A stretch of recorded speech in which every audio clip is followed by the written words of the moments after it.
E aí, doutores, tudo certo? Aqui quem fala é o professor Pedro e na aula de hoje nós vamos falar sobre o chamado ciclo cardíaco. Essa aula tem como referência o livro do Guyton. Vamos lá? Então vem comigo aqui.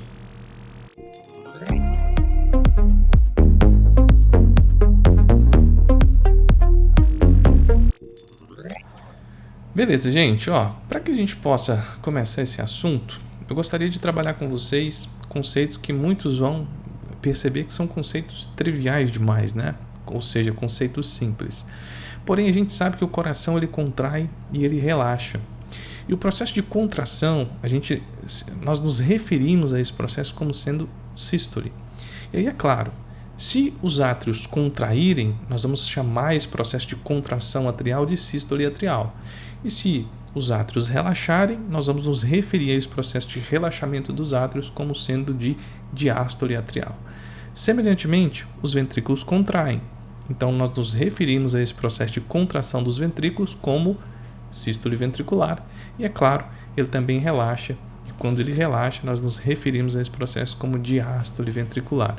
Por isso, gente, que sístole e diástole são sinônimos de quê? Sístole, contração, e diástole, de relaxamento. Na nossa aula de anatomia do coração, eu mostrei para vocês que a parede do coração é composta por 3 camadas: epicárdio, miocárdio e endocárdio. O miocárdio é sim a camada que vai contrair e vai relaxar, fazendo com que nós observemos esses fenômenos que nós nos referimos aqui, sístole e diástole. Tá certo? Muito bem. Agora, esse ponto em que eu vou apresentar a vocês aqui, que é o fluxo sanguíneo através do coração, ele é um ponto muito importante, uma vez que se você domina o fluxo sanguíneo, você vai dominar basicamente 80% aí do ciclo cardíaco. Por quê? Porque o ciclo cardíaco ele trabalha os fenômenos envolvidos nos processos de abertura e fechamento das válvulas atrioventriculares e semilunares, tá certo? Deixa eu modificar a minha facecam aqui mais uma vez. Gente, eu também abordei todo esse conteúdo lá na nossa aula de anatomia do sistema cardiovascular, tá certo? Então o que eu disse a vocês? Que o sangue venoso ele chega por meio da veia cava superior e inferior, certo? Sangue venoso, sangue pobre em oxigênio. Esse sangue, por sua vez, ele vai ser direcionado aqui, para o átrio direito. Do átrio direito, esse sangue ele atravessa a válvula tricúspide e chega até o ventrículo direito. Do ventrículo direito, esse sangue atravessa a válvula pulmonar até chegar na artéria troncopulmonar. A artéria troncopulmonar, por sua vez, se ramifica em artéria pulmonar esquerda e direita, e aí esse sangue venoso ele vai ir para os pulmões, onde vai acontecer a hematose, se tornando sangue arterial. Vou parar por um momento nesse instante aqui para mostrar alguns pontos importantes. O sangue que chega até o átrio direito, ele já escoa diretamente para o ventrículo. E à medida com que esse sangue ele vai, aumentando aqui na câmara ventricular, a pressão no ventrículo direito também aumenta. Quando o ventrículo direito inicia o processo de contração, ele induz o fechamento da válvula tricúspide e promove a abertura da válvula pulmonar. Então perceba que o fechamento da válvula tricúspide e a abertura da válvula pulmonar depende do início da contração do ventrículo, tá certo? Existe uma exceção que eu vou mostrar para vocês, que é o que a gente chama de período de contração isovolumétrica, mas de maneira geral, o que vai fazer com que uma válvula se abra ou se feche é o gradiente de pressão observado em cada uma das câmaras, tá certo? Bem, esse sangue venoso então ele chegou até os pulmões, ele foi então oxigenado e agora ele se tornou sangue arterial. E aí é claro, ele vai voltar para o coração por meio das veias pulmonares direita e esquerda. Esse sangue então ele é desembocado aqui no átrio esquerdo. Do átrio esquerdo ele atravessa a válvula bicúspide, também chamada de mitral, e aí sim ele chega até o ventrículo esquerdo. O ventrículo esquerdo vai iniciar o processo de contração, a pressão no ventrículo esquerdo se eleva, induzindo o fechamento da válvula bicúspide ou mitral e promovendo a abertura da válvula aórtica. E aí sim, com a abertura da válvula aórtica, esse sangue ele chega até a artéria aorta, sendo distribuído para todos os órgãos e tecidos do corpo, tá certo? Detalhe importante. Observe que, semelhantemente ao que foi falado sobre o ventrículo direito, O ventrículo esquerdo, quando inicia o processo de contração, ele induz o fechamento da válvula bicúspide e promove a abertura da válvula aórtica. Especificamente o ventrículo esquerdo, ele trabalha sobre uma pressão maior. É exatamente por isso que a parede ventricular esquerda ela é mais espessa do que a parede ventricular direita. Ou seja, o ventrículo esquerdo ele é mais forte porque ele trabalha sobre uma maior pressão. Por quê que ele trabalha sobre uma maior pressão, professor? Quando o ventrículo esquerdo ele contrai, que esse sangue chega até a aorta distende. A pressão observada na artéria aorta durante uma sístole é equivalente a 120 milímetros de mercúrio. Quando o ventrículo esquerdo ele começa a relaxar, a pressão na artéria aorta vai diminuindo. E quando o ventrículo esquerdo iniciar o processo de contração novamente, para que essa válvula que se abra, o ventrículo esquerdo precisa exercer uma pressão maior do que 80 milímetros de mercúrio. Isso faz com que o ventrículo esquerdo trabalhe sobre uma maior pressão comparada ao ventrículo direito. Então, o que eu quero que vocês observem? A abertura das válvulas depende da força com que os ventrículos exercem para induzir a abertura dessas válvulas. Tá certo? Beleza, gente. Bem, seguindo, eu destaquei a vocês nas nossas aulas a classificação das válvulas cardíacas. As válvulas que ficam entre os átrios e os ventrículos, nós chamamos essas válvulas de válvulas atrioventriculares, tá certo? As válvulas atrioventriculares são tricúspide e bicúspide. Então está aí representada a válvula tricúspide e a válvula bicúspide. Tricúspide porque apresenta 3 cúspides e bicúspide, também chamada de mitral, porque apresenta 2 cúspides. E as válvulas semilunares, porque fechadas, elas lembram aí o formato de meia-lua, né? E as válvulas semilunares, nós nos referimos às válvulas pulmonar e aórtica, tá certo?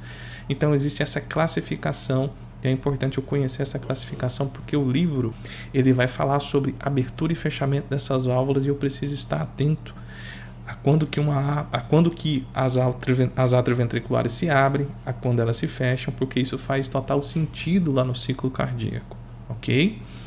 Bem, aí gente, quando se pensa em válvulas cardíacas, nós temos que lembrar o seguinte: as válvulas cardíacas elas são chamadas de válvulas retificadoras. Por que elas são chamadas de válvulas retificadoras, professor? Porque elas permitem o fluxo sanguíneo em uma única direção. Isso eu estou considerando um indivíduo adulto e saudável, tá certo?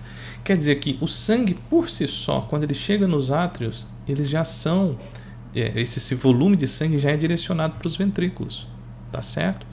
E à medida com que o sangue vai chegando nos átrios, já vai escoando para os ventrículos. Então, o átrio ele precisa contrair, professor, para mandar todo o volume para o ventrículo? Não precisa. Quando os átrios contraem, eles mandam um excesso de sangue que está nos átrios para os ventrículos. Porém, as válvulas, elas permitem um fluxo sanguíneo unidirecional. Por isso é que elas são chamadas de válvulas retificadoras. O fluxo sanguíneo em um único sentido. Mas, professor, eu ouvi falar em um livro lá sobre a clínica que dependendo da idade, pode ser que parte do sangue que está no ventrículo seja direcionado para os átrios. Isso é fato. Crianças de 0 até 2 anos de idade pode ter um certo refluxo de sangue dos ventrículos para os átrios. E na ausculta pulmonar a gente vai identificar esse som como sendo sopro cardíaco, tá certo? Mas depois de uma certa idade, a gente não observa esse fenômeno. Isso está intimamente relacionado ao padrão de frequência cardíaca desses indivíduos, que é maior comparado a um adulto, tá certo? Mas esse é assunto para uma próxima aula.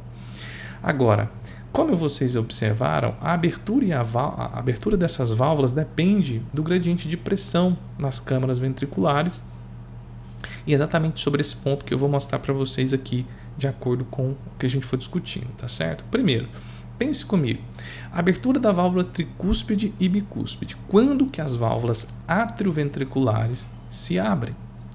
Quando o ventrículo começa a relaxar, observe aqui na figura, quando ele começa a relaxar, o sangue que está nos átrios escoam diretamente para os ventrículos. Por quê? Porque a pressão no ventrículo ela é uma pressão, vamos dizer assim, menor comparada à pressão que está nos átrios. Então, durante o relaxamento ventricular, o sangue que está nos átrios começam a escoar para os ventrículos, tá certo? Isso a gente observa esse processo durante a diástole ventricular. Agora, observe comigo, fechamento da válvula tricúspide e bicúspide e abertura da válvula pulmonar e aórtica. Então, eu vou observar o fechamento das válvulas atrioventriculares e eu vou observar a abertura das válvulas semilunares. Quando que isso acontece, professor? Quando os ventrículos iniciam o processo de contração, observe aqui na figura, a pressão nos ventrículos aumenta. Isso induz o fechamento da válvula tricúspide e bicúspide durante a contração e a pressão que está elevada promove a abertura da válvula pulmonar e da válvula aórtica, tá certo? Então, isso ocorre durante a sístole ventricular. Então, durante a diástole ventricular, abrem-se as válvulas tricúspide e bicúspide, as válvulas atrioventriculares. Durante o que? A sístole ventricular, nós observamos o que? O aumento na pressão dessas câmaras, induzindo o fechamento das válvulas atrioventriculares e a abertura das válvulas semilunares. Porém, existe um momento específico em que, durante o relaxamento, todas as câmaras vão estar fechadas, e esse período a gente chama período de relaxamento isovolumétrico, tá? E existe um momento em que os ventrículos começam a se contrair e, nesse momento, também as câmaras vão estar fechadas. Isso ocorre em frações de segundos, tá certo? Por isso é que existem esses fenômenos. Então, durante o processo de contração, ou início do processo de contração em que as válvulas estão fechadas, a gente chama esse processo de período de contração isovolumétrica. E o próprio nome está dizendo tudo. Iso igual volumétrico de volume. Período de contração isovolumétrica é o período em que o coração inicia a sístole, mas as válvulas estão fechadas, sem alteração de volume. Período de relaxamento isovolumétrico é o período em que o coração está relaxando, iniciando o processo de diástole, porém as válvulas estão fechadas. Período de relaxamento isovolumétrico, tá certo? E aí, gente, eu não poderia deixar de destacar a vocês a relação que existe entre as válvulas cardíacas e músculos papilares do coração. Porque durante a contração, se você observar, as válvulas atrioventriculares possuem o que a gente chama de cordas tendíneas. Aqui está a representação das cordas tendíneas no ventrículo esquerdo. Observe que essas cordas tendíneas elas estão fixadas, né, na base da válvula, especificamente aqui da válvula bicúspide ou mitral. Então, essas cordas tendíneas se fixam na base da válvula bicúspide ou mitral e também nos músculos papilares. Professor, qual que é a importância dessas cordas tendíneas? Durante a contração, a pressão na câmara ventricular aumenta. A tendência é que a válvula se everta para dentro do átrio. Então, essas cordas tendíneas dão sustentação, ou seja, elas impedem que as válvulas invertam ou evertam, se prolapsem para dentro dos átrios. Se as cordas tendíneas não existissem, se elas não conseguissem dar sustentação, ao inverterem essas válvulas dos ventrículos para os átrios, parte do sangue que está nos ventrículos também ia ser direcionado para os átrios. E na ausculta cardíaca a gente ia observar isso como sopro cardíaco. Interessante, né? Então, de maneira simples, durante a contração dos músculos papilares, nós observamos um tracionamento, um tensionamento das cordas tendíneas, e essas cordas tendíneas elas impedem a inversão das válvulas tricúspide e bicúspide para os átrios, tá certo? Como considerações, olha aí, ó. Então, o que essas cordas fazem? Impede o prolapso, ou seja, a entrada, o desvio dela dos ventrículos para os átrios. E, consequentemente, ela impede a regurgitação, que é o fluxo retrógrado de quê? Do sangue que está nos ventrículos para os átrios, tá certo? Esse é um videozinho bem bacana que eu vou colocar para vocês, tá? Que explica basicamente todas as estruturas cardíacas que eu já abordei durante todas as minhas aulas aí. Aí a representação do átrio direito e do átrio esquerdo, ventrículo direito e ventrículo esquerdo. Observe que existe o septo interatrial, que é o septo que separa os átrios, e embaixo o septo interventricular, que é o septo que separa os ventrículos, e é por onde passa aí o feixe de His, né? mostrando átrio direito e átrio esquerdo, ou perdão, átrio direito e ventrículo direito. Entre o átrio direito e o ventrículo direito, nós temos aí a válvula tricúspide. E entre o átrio esquerdo e o ventrículo esquerdo, nós temos aí a válvula bicúspide, ó, porque possuem duas cúspides, tá certo? Aí, ó, alguns autores falam que essa válvula lembra aí o chapéu do Papa, né? Aí mostrando o processo de contração e relaxamento, as válvulas atrioventriculares, observe que na base das válvulas atrioventriculares nós temos as cordas tendíneas fixadas aos músculos papilares do coração. Então, essas cordas impedem que a válvula se everta para dentro dos átrios, tá certo? Aí vai mostrar, né, a artéria tronco pulmonar e a artéria aorta, perfeito? Válvula pulmonar e válvula aórtica. Aí mostrando, né, as válvulas semilunares, válvula pulmonar e válvula aórtica, e como que essas válvulas elas trabalham em sincronia, ó, abertura de umas, fechamento de outras, abertura de outras, fechamento de umas. Tudo em sincronia, tá? Parede do coração. Lembre-se que a parede do ventrículo direito é uma parede mais delgada, mais fina comparada do ventrículo esquerdo, uma vez que a parede do ventrículo esquerdo, né, ela trabalha sobre uma pressão maior.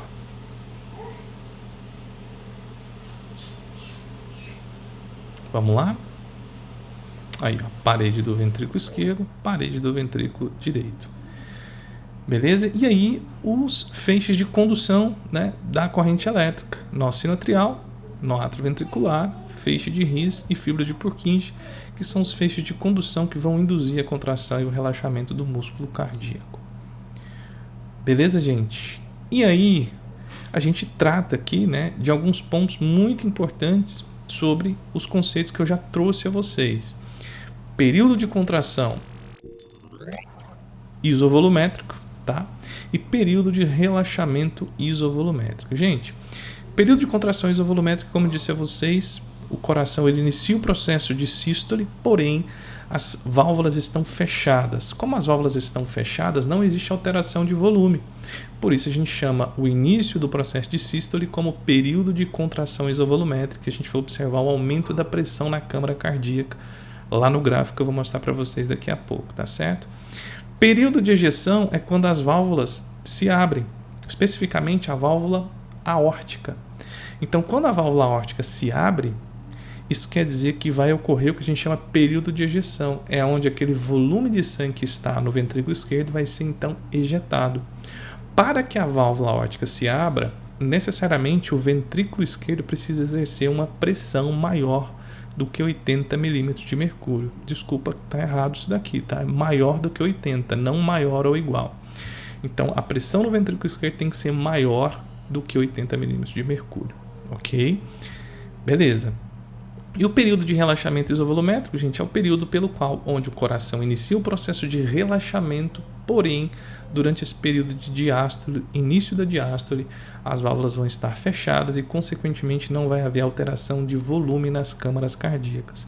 Período de relaxamento isovolumétrico, tá? Então, ó, só voltando aqui para falar sobre essa pressão, quando o ventrículo esquerdo inicia o processo de contração, essa válvula aqui ela vai estar fechada. A pressão que está na artéria aorta durante a sístole é equivalente a 80 milímetros de mercúrio. Isso quer dizer que essa válvula só se abre quando a pressão exercida pelo ventrículo esquerdo superar a pressão que é existente na artéria aorta, porque a pressão na artéria aorta exerce uma força contra a válvula aórtica, impedindo que ela então se abra, tá certo? E existe uma relação entre os sons e o bombeamento cardíaco que eu vou mostrar para vocês aqui agora. Então, quando você faz a ausculta pulmonar, eu vou trazer uma aula sobre isso, né, sobre como que se realiza, né, a ausculta pulmonar. É importante que você saiba que as chamadas bolhas cardíacas têm a ver com o fechamento das válvulas cardíacas. Então, vocês têm que identificar que as duas principais bolhas cardíacas que a gente faz a ausculta por meio dos focos cardíacos, elas são de importância fundamental para a clínica. Então, primeira bolha cardíaca tem a ver com o fechamento das válvulas atrioventriculares. Então, fechou as válvulas atrioventriculares, a gente observa um som mais grave, que a gente até costuma brincar que a gente chama de TUM. Ele é mais longo, perfeito, comparado à segunda bulha. E a segunda bulha cardíaca tem a ver com o fechamento das válvulas semilunares, tá? Que é um som mais agudo e menos extenso. Vou mostrar para vocês, vou dar um play aqui para que vocês possam escutar daí, ó.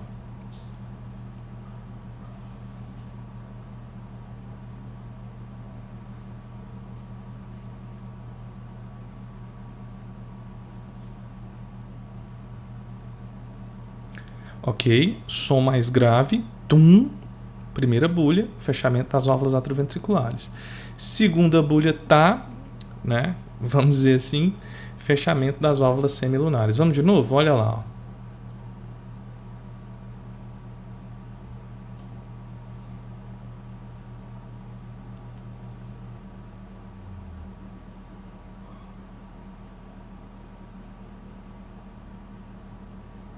Muito bem. Gente, agora, né, é o momento onde a gente procura fechar, né, tudo que a gente trabalhou aqui de maneira bem tranquila. Por quê? Porque agora é o momento de vocês analisarem os fenômenos relacionados aqui ao ciclo cardíaco. Esse é o gráfico que o Guyton ele traz, né? E é claro que eu vou explicar todos os principais assuntos que eu apresentei para vocês ao longo das nossas aulas por meio desse gráfico aqui. Vamos lá, deixa eu alterar aqui minha facecam. Então, gente, ó, vou ter que desabilitar, né? Porque eu tô vendo aqui que a minha facecam estava sobrepondo aí o gráfico. Então a gente tem aqui, ó, a representação da pressão na artéria aorta, pressão atrial, pressão ventricular, volume ventricular, eletrocardiograma e fonocardiograma. Eu quero que vocês se atentem primeiro, ó, aos parâmetros de pressão na artéria aorta, pressão no ventrículo, volume no ventrículo e fonocardiograma, tá? Esses são os principais pontos que eu vou abordar para vocês aqui. Todos esses fenômenos que são trabalhados no livro do Guyton têm como referência, né, os eventos do ciclo cardíaco no ventrículo esquerdo.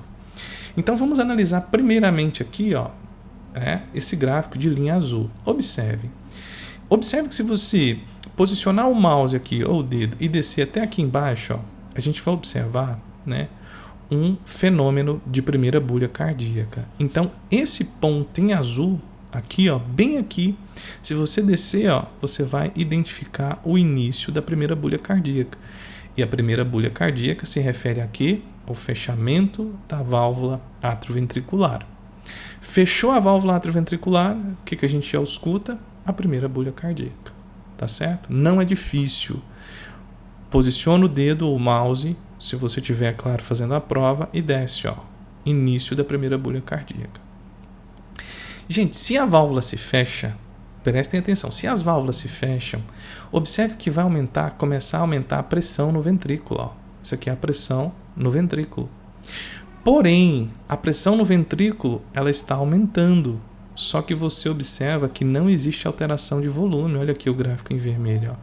Se a pressão no ventrículo se eleva e não existe alteração de volume, isso quer dizer que esse período aqui é o que a gente chama de período de contração isovolumétrica, onde a pressão se eleva sem alteração de volume.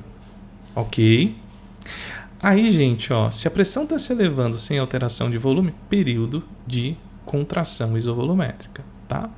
Esse ponto aqui, ó, é um ponto muito importante, por quê? Porque se você descer nesse ponto aqui, a gente vai observar que existe redução do volume ventricular, ó.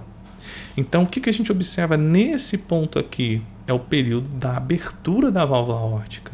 Porque quando a válvula aórtica se abre, a gente observa uma redução de volume, porque inicia o período de ejeção.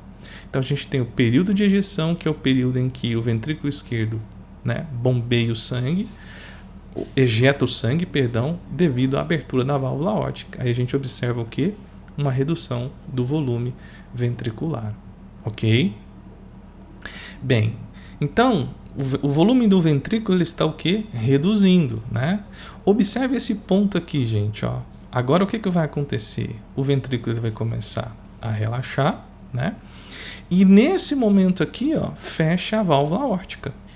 Se fechou a válvula, a gente observa um fenômeno lá embaixo, ó, que é a chamada segunda bulha cardíaca. Então esse ponto aqui, ó, descendo, ó, é o início da segunda bulha cardíaca. Perfeito? E à medida com que a pressão no ventrículo esquerdo ela vai se reduzindo, observem, ó, a gente observa aqui, ó, nesse ponto, nesse intervalo, não existe alteração de volume. Então, se a pressão no ventrículo está diminuindo e não existe alteração de volume, esse é o período que a gente chama período de relaxamento isovolumétrico. Ok? E aí, por último, né, gente, nós observamos aí, ó, olha aí o traçado, né, período de relaxamento isovolumétrico. Perfeito?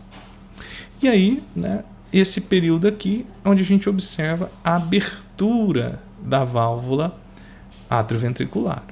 Então, com a abertura da válvula atrioventricular, se você observar e descer nesse ponto, ó, o volume ventricular na câmara se eleva e esse ciclo ele vai se repetindo aí, né, por todo o processo. Tá certo? Eu espero que vocês tenham gostado do conteúdo, né? Se gostou, se esse conteúdo te ajudou, se inscreva no canal, compartilhe para que ele possa ajudar mais pessoas. Todas essas aulas em PowerPoint estão disponíveis. Basta você acessar o link que está aqui na descrição, copie e cola lá, que você vai ter acesso a todas as aulas em PowerPoint relacionadas ao sistema cardiovascular. Tá certo?